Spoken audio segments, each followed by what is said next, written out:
Assalamualaikum warahmatullahi wabarakatuh. Saya Nadia Erli. Di sini saya akan mereview sebuah buku yang berjudul Siti Nurbaya, Kasih Tak Sampai, yang dikarang oleh Mara Rusli.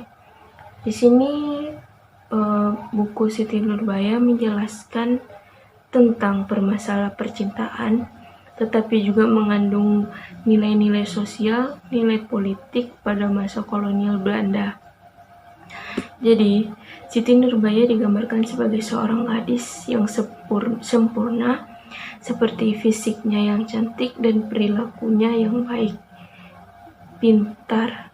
Sedangkan Samsul Bahri memiliki fisik dan watak yang sempurna, karena mereka berdua bersekolah di Padang, dan tokoh Datuk Maringgi memiliki watak antagonis dalam novel Siti Nurbaya, karena Datuk Maringgi ini sudah tua. Dia juga merupakan saudagar kaya raya di Padang, namun memiliki sifat pelit, tamak, dan perilakunya yang beringas. Semuanya pada usia muda dia orang miskin, namun lama-kelamaan dia menjadi orang kaya, dan orang-orang di sekitarnya tidak tahu karena Datuk Maringgi memiliki sifat ambisius sekali sama uang, sehingga dengan segala cara ia lakukan untuk mendapatkan uang. Siti Nurbaya dan Samsul Bahri ini memiliki seorang ayah, yang dimana ayah Samsul Bahri itu bernama Datuk Mahmud, dan ayahnya Siti Nurbaya bernama Tuan Sulaiman, yang merupakan adik kakak kandung. Jadi mereka berdua ini memiliki ikatan keluarga satu sama lain. Pekerjaan ayah Samsul Bahri itu penghulu di Padang, sedangkan ayah Siti Nurbaya ini bekerja sebagai saudagar yang kaya raya di Padang. Jadi kehidupan mereka memang mencukupi, akan tetapi ketika Samsul Bahri hendak berangkat ke Batavia untuk melanjutkan pendidikan kedokterannya di Jakarta, dan dia pun harus meninggalkan Siti Nurbaya. Namun Siti Nurbaya tetap di Padang sebelum Samsul Bahri berangkat ke Batavia.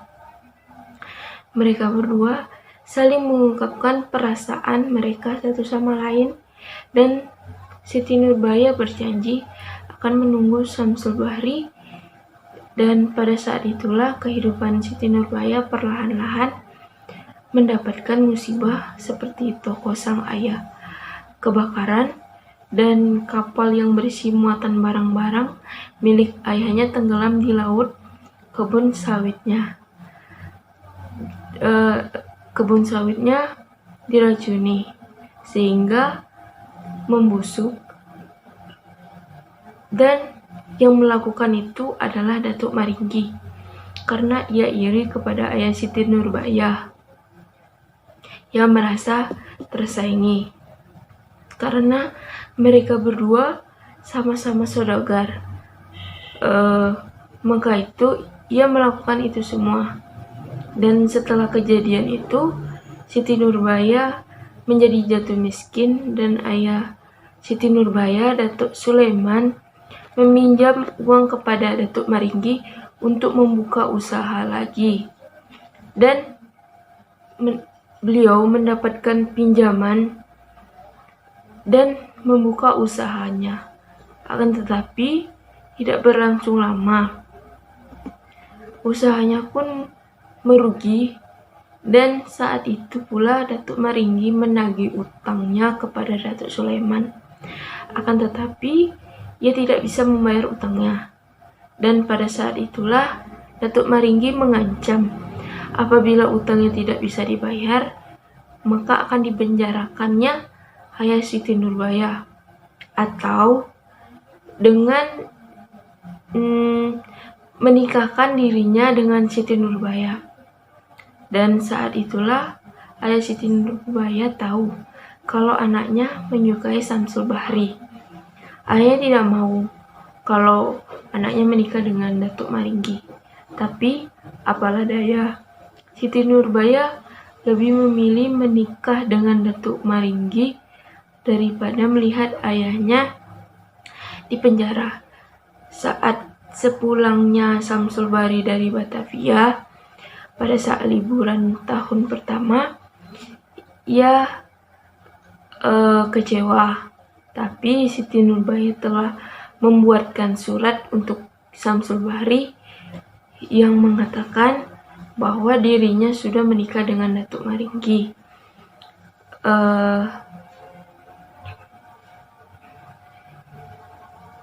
Dan di saat itu juga Samsul Bahri marah kepada Datuk Maringgi karena sebelumnya ia pernah bermimpi kalau berkelahi dengan Datuk Maringgi karena masalah Siti Nurbaya.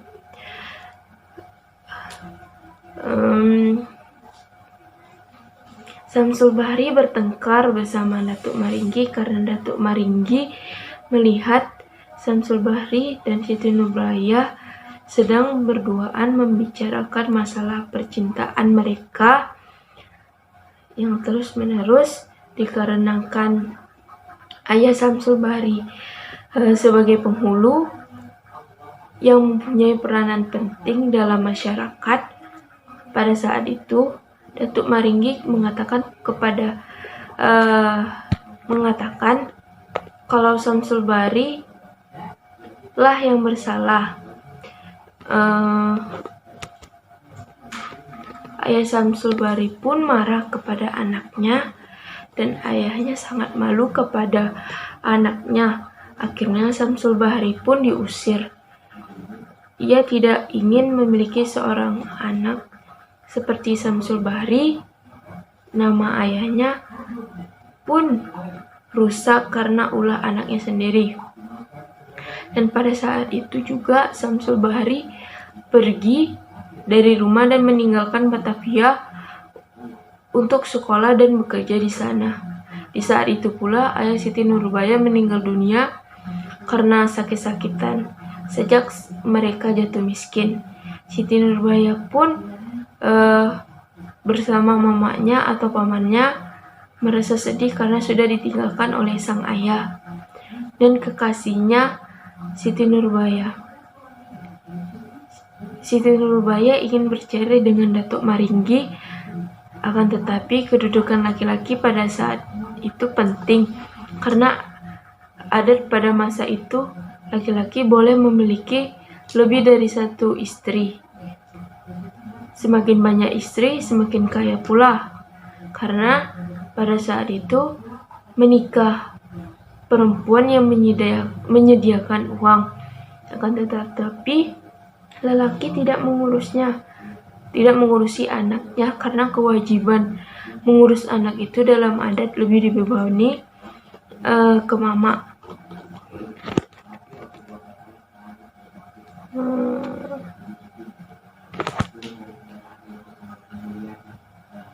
Pada saat itu perempuan menikah pada usia 12-19 tahun. Kalau lebih dari 19 tahun dibilang perawan tua pada masa itu. Dan juga karena Siti Nurbaya sedih dengan ditinggalkannya ayah, dia ingin pergi ke Batavia dan ingin berjumpa dengan Samsul Bahri dan ingin tinggal bersamanya.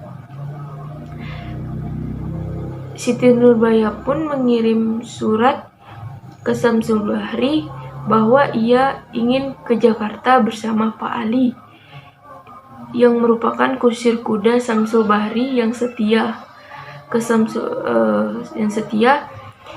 menemani Samsul Bahri. Ia pun pergi bersama Pak Ali.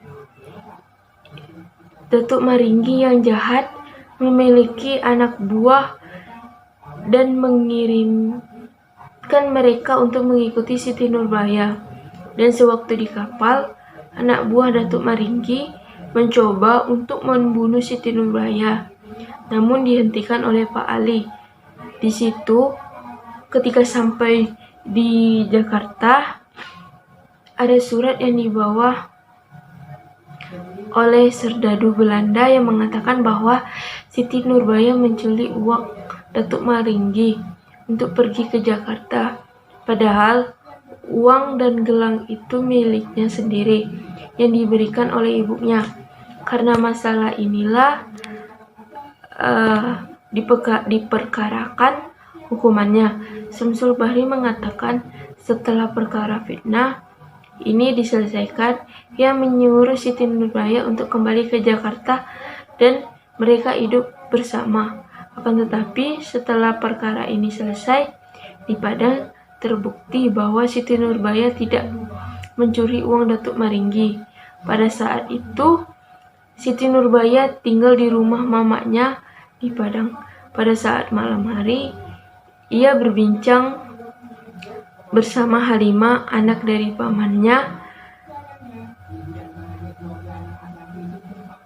Lewatlah seorang tukang kue. Siti Nurbaya ingin membeli dan menanyakan kue yang masih panas. Dikiranya di dalam kue itu ada racun. Pada saat Siti Nurbaya memakan, dan setelah memakan ia meninggal.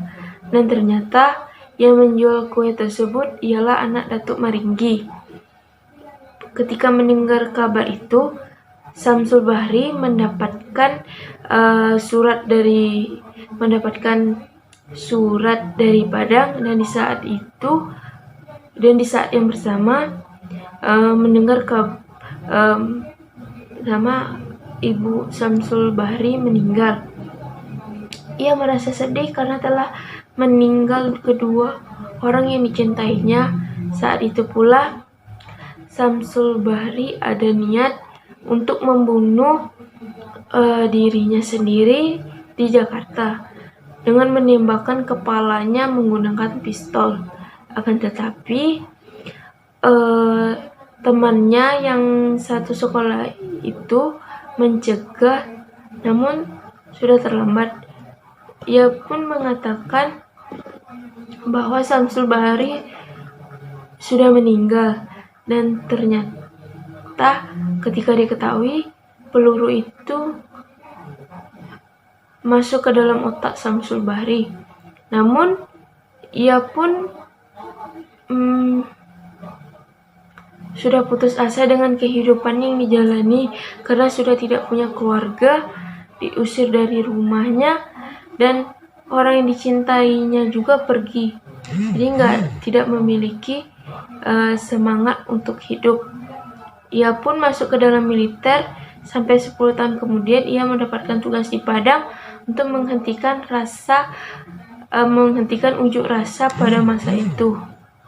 Karena adanya pemberlakuan blasting dan masyarakat Padang tidak terima dengan adanya blasting, pun mereka memberontak. Jadi Syamsul Bahri